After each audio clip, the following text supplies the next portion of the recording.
Alright guys, I'm here again with the radio out of my 95 Lincoln Town Car. It was having issues struggling with loading and ejecting the tape. It was giving me tape error 3, which is no tape detected in cart, even though there was a tape in the deck. You'd push the eject button, hold the eject button, nothing would happen. And when you try to load it, sometimes it would load halfway and then push itself back out, or it would load and load very slowly and engage the mechanism, but it wouldn't start turning. All of these are symptoms of bad motors: the drive motor and the slave motor for the eject, and the slave motors for the eject and loading, and the drive motors for the actual drive of the belts and the clutches. So basically, we've got to take this apart again for the third time this month and replace the drive motors, which I have from Parts Radio, so I can use those and hopefully fix this problem. And this time I actually do have someone to hold the camera, so I'll be able to actually show you how to do this hands-on without pausing the video 8 times. So without further ado, let's get started here.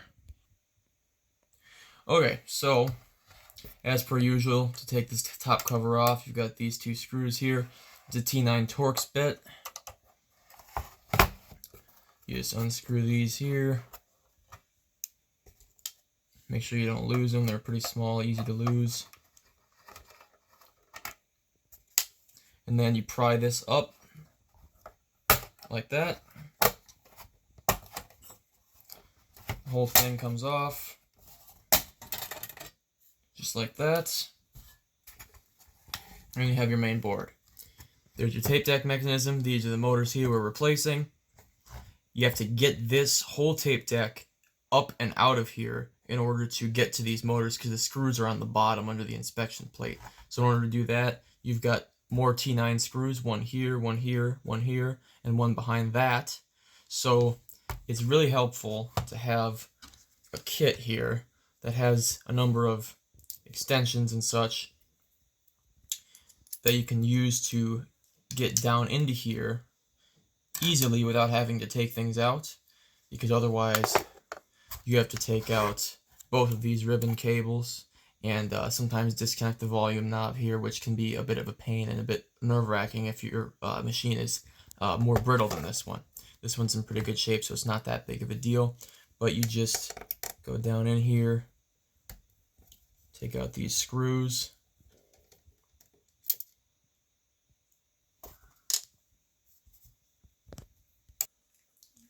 okay, so I've got the screws out. Now you need to take these two ribbon cables off. These things are kind of hard to get off. You have to take a really small blade screwdriver and wedge it in between the body of the board here and the connector for the cable. Pry up lightly. You don't want to break these. Pry up lightly on one side, then go over here to the other side, pry up lightly on that side, then again over here, back and forth until they both eventually come off. It does take quite a while, so I'm not going to show it on camera just to save time, but that is how you do it. So now I'm going to take those off, and I will be right with you once I get them off.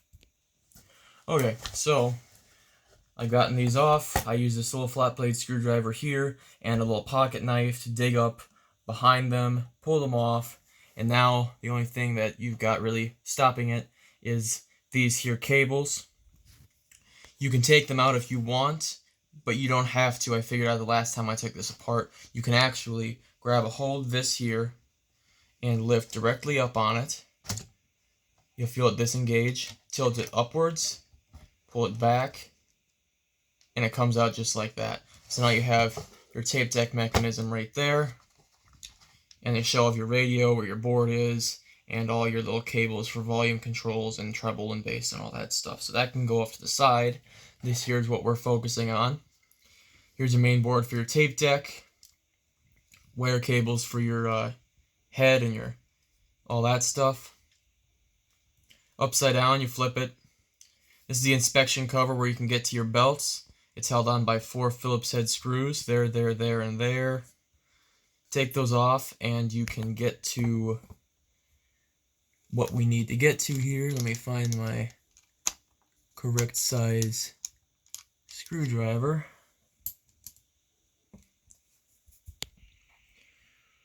So So you just take out each of the 4 Phillips screws, set them off to the side. It'd be best to do this on a kitchen table or a workbench or something like that. I'm doing it on my bed because my bedroom has the best lighting, natural lighting, so I don't have to have a overhead light casting shadows. But any place that you don't lose screws easily would be the ideal place to do this. So those are the 4 screws, and then this just lifts up like that. You've got your drive belt on both of the capstans. There's your drive motor right there, the big one that moves the capstans. You've got your idler here, and then you've got another board behind this that controls how quickly the motor spins based on how long the tape is. We're not going to be messing with any of that. Basically, all you need to do is take out, there's 4 screws. They're Phillips, 1, 2, 3, and 4 behind this here gear. So you need to get this gear off. You can do that using a flathead screwdriver. You slip it underneath here and you pry up very slightly, lightly, and you'll feel it pop. Once it comes off, you pull it off gently and you'll be able to get to that screw. So I'm going to find a little flat blade here. I should have one on my little tool here.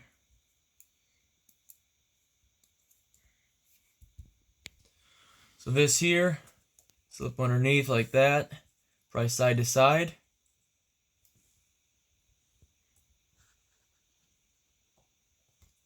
Eventually it pulls off.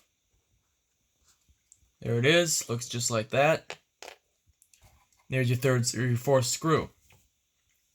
Phillips, these are going to be pretty tight, so make sure you don't strip them. There's 1. These are very, very small, much smaller than even the other ones are. So make sure you keep these in a place where they're not going to get lost easy. Once you do that, you'll notice that reel will fall down in there. That's okay, don't be alarmed, because those 2 screws there were the only ones holding that motor in. I'd take your belt off to avoid it from getting damaged.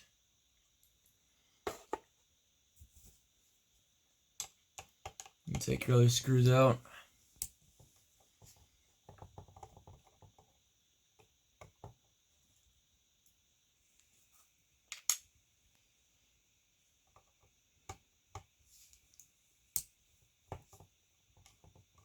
Last one, just like that.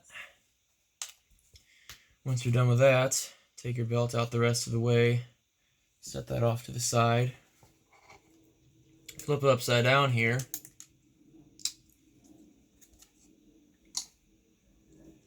and you've got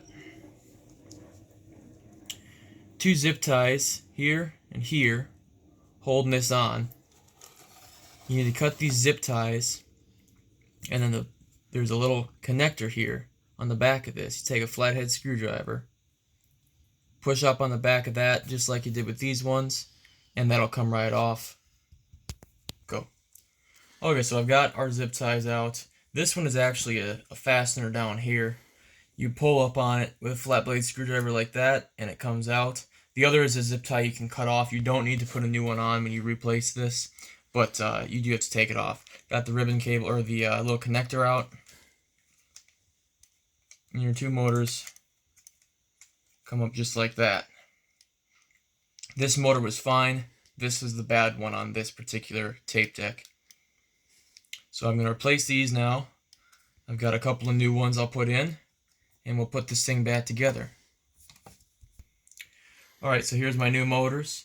This came out of the original radio that I had in it, or the original deck. This is the original radio. This is a parts car deck.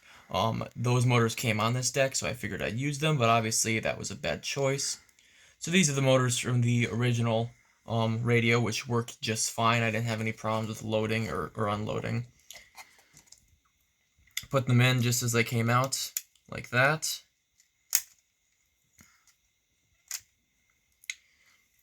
Before you plug anything in, you should flip it upside down and put your screws in now so that they don't rattle around on you.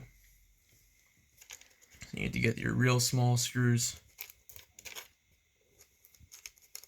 which I am having a hard time.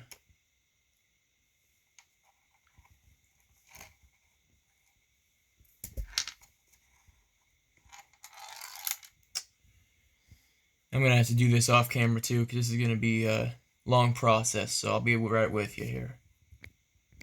Okay, so I've got my screws in here. Next thing you do here is get this fastener here up over your wires, just like that, and push it back down into the hole it came out of down there. This here long part has to go back down into the hole. It's not the end of the world if it doesn't, so I'm probably going to end up doing it off camera after I do this here. But this here needs to go back into the board like that.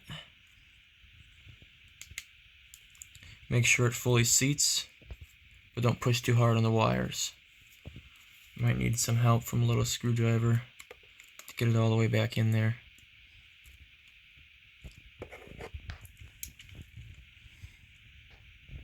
Just like that. That's what it should look like. Now, put your belt back on. Well, first things first, you gotta put this gear back on here. It goes upside down. It's got two gears on it. One drives a small gear behind it, or the big gear behind it, and the bigger gear on this drives a smaller gear on that. It's press on. Fit it over that shaft. Clicks on.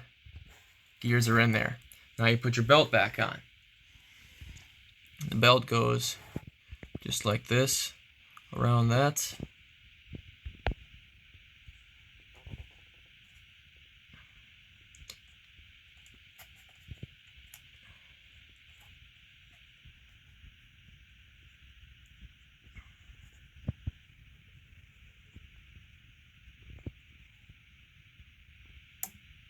Just like so. Spin it up to make sure it works, and it does. Now, put your inspection cover back on. Make sure it's lined up correctly. Goes just like that. And you need your 4 Phillips screws for this.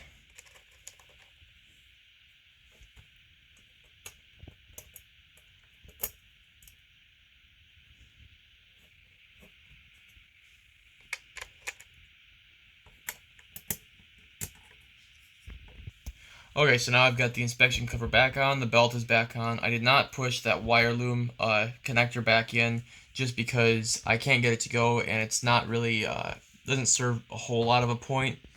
You just have to make sure these wires are up and out of the way when you put this back in.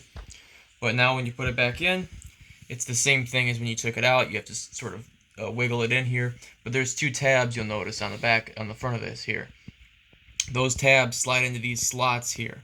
You'll feel it click when it goes in. If it doesn't click, it doesn't go in, then your tape isn't going to be aligned with the door here, and you're not going to be able to stick your tape in all the way. So you're going to want to have to do this the way that it needs to be done here. Like so.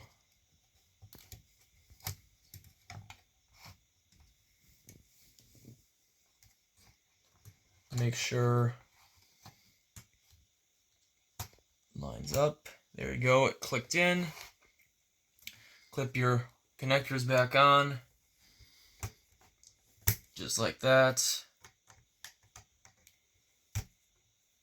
And then put your screws back into all 4 spots, which I'm doing off camera because again it will take more time than it's worth to show. Okay, so it's back in there. I've got all the screws in. I've got everything connected. The only thing that wire cable really did was prevented this wire from contacting this here.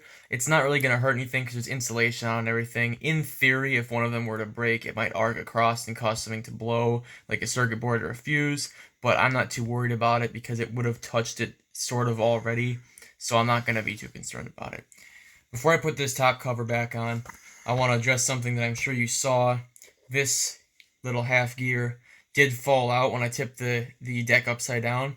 I'm not sure where it's supposed to go, but it doesn't have any kind of ability to fasten anywhere. There's no full hole. There's no press-on fitting on this or anything like that. So I'm going to assume that it's something that's not too important.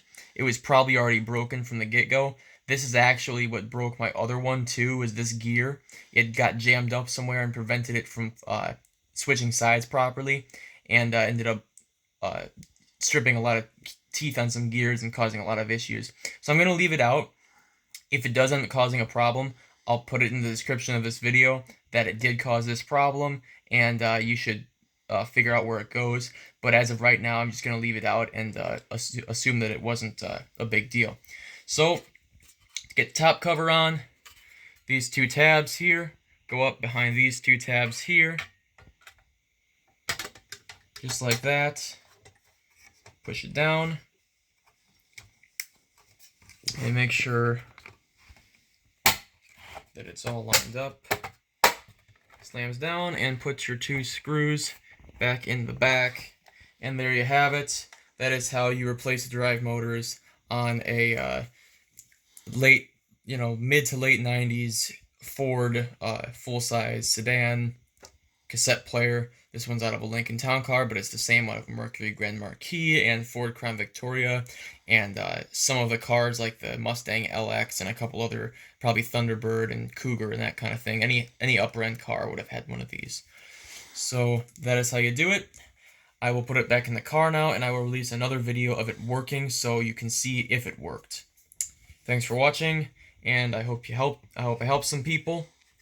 And if you liked this new style of being able to do hands-on repairs and actually watch me do it, let me know, and I'll try and find someone who can record me more often. So thanks for watching, and I'll see you in the next one.